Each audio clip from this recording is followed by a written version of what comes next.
this album so much, you guys. It's really important to get into new stuff. I think that keeps you young, you know? Like all these CDs that I got. I'm so blessed. I'm so blessed that I appreciate things. That's God. If you can appreciate things, like, the ultimate spiritual state is gratitude. But I mean, this is like so much right here. This is so much. So, I know I already showed you, but I'm going to show you again because I'm just so happy right now. And I wasn't expecting this. I went downtown Columbia so I could renew my registration or whatever. My what is it called? Vehicle registration. And I should put that up before I lose it. As we lose stuff, we do that all the damn time. But yeah, so this is a band that I've never really listened to. I think I know maybe one or two of their songs, but I just saw this and I was like, get that. Deliver the word. That's exactly what I'm trying to do too. Because the work for Jesus. Now, this Velvet Underground album, one of the greatest Velvet Underground albums ever, fucking ever. Really exciting that we found this. And this guy is so cool. The owner of this record store, he said, if it skips, if it doesn't work right, you bring it back and I will swap it out for something else for you. So, really cool. Fleetwood Mac don't have this album. You know, one of their old school albums. That's really exciting. Johnny Cash, who doesn't love Johnny Cash? You're not an American if you don't love Johnny Cash. Get the fuck out of this country. So, this album though, I mean, this is, I noticed that one of the albums was scratched, but I'm hoping it still works. But like I said, if it doesn't, I can just take it back. But this is like 2 discs, so it's got demos. And if you really like the band, you know about the demos. You know about the B-sides, okay? But yeah, these 2 garbage albums, well, they're not albums, but they're singles. But it's like a lot of really, really good tracks from artists and bands are on their singles. And you won't find them anywhere else.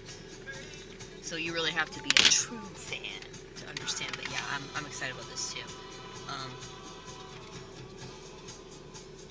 I kind of want to do a cover of this song, Need You Tonight, because I think I can do a pretty good impression of the lead singer. But St. Vincent, I don't know if you're familiar with her, but she's an incredible artist, one of the greatest guitar players ever, total badass. And she's been around since 2007. That's when her first album came out. She's insanely talented.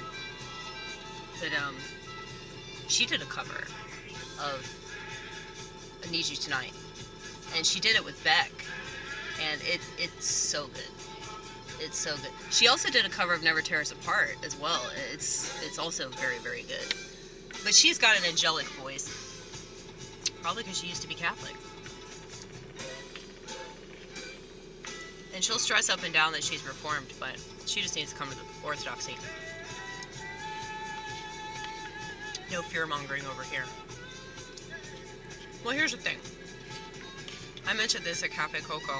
Still very sad about that. I complained about this business. I complained about how it was too gay, and then they went out of business. I'm just going to say they got AIDS. But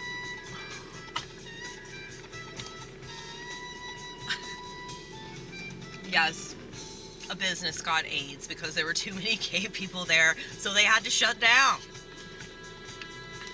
It's true. That restaurant has been around since 1995. It's sad.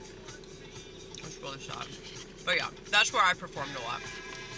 The fact that they let us perform, I mean, that means a lot. I don't care what you believe in. I don't care what your politics are. That means a lot. It really does. But, I know I talk a lot of shit, but I really mean what I say when I say that I appreciate things.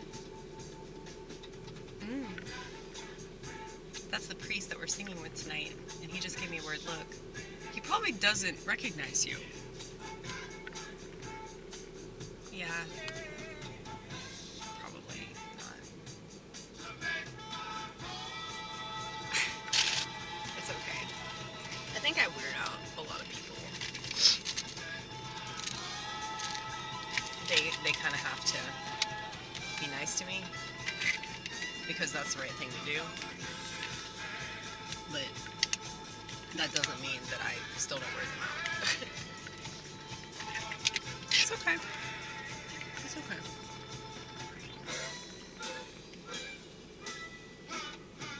I don't take it personally. It used to bother me more, but I think comedy like really, really toughened me up. The restaurant industry really, really toughened me up. Because like I would work from like 4 o'clock in the afternoon, usually until 4 o'clock in the morning, because I was scheduled to get off at 2, but it was very rare that you get off even an hour past your scheduled time because we were so understaffed. Now, because I'm crazy, I enjoyed that chaotic environment. It worked really well for me. And, you know, I developed confidence, like, in my work ethic. And I developed confidence in taking people's shit and just, you know, learning how to get over those things and not take it personally. And that's something that I didn't know how to do in all the other drive-thrus that I've worked at. But, yeah, so from 4 p.m. until 4 a.m., I was working the drive-thru, okay? From 4 p.m. up until 10 p.m., I'd have a person to dress my sandwiches and a person to make my shakes. We're supposed to have 2 people to drive through. I was running the drive through by myself. And sorry, I don't mean to do the black thing, but like after 10, maybe 11 o'clock, if I was lucky, my sandwich maker would leave and my shake person would leave. So from 10, maybe 11 if I'm lucky, up until around 4 o'clock in the morning, I'd be running the drive-thru, making my sandwiches, dropping my fries, bagging everything, making my shakes. And, you know, a lot of people don't understand, like how much work that really is. But the reason why I was so good at it is because I'm a woman, and we multitask naturally because we have a uterus. But since I'm not making babies, you know, I really encourage people to make babies, by the way. But if you don't want to do it, don't fucking do it. And don't let society pressure you to do it. Because anything that people do because of societal pressure or peer pressure is not going to be good for them. Period. And anybody pushing that is not really a true believer. Because we're all on a different path. And you don't get to decide what is God's will for somebody else. So go fuck yourself. Okay? We got some rose at the health food store. Because supposedly it's really good for like balancing you out, and that's what I hear anyway. But I mean, I noticed a difference. Like when I apply it, I noticed a difference. We got this like special fancy coffee. This is kind of crap I buy. Okay, it would be amazing if I actually use it. No, but I will. If it's coffee, I'll definitely use it. This is some really expensive deodorant without aluminum, and GABA for brain health. So I wonder if that'll help me focus better than cannabis. We have to try these things out. But yeah, I also got this bag that I can use to accumulate groceries without, you know, accumulating more plastic bags, right? I was already on that shit long before they started requiring you to have your own bags and these reusable plastic bags and everything. I've been bringing my own bags for quite a while because I'm fucking sick of plastic bags.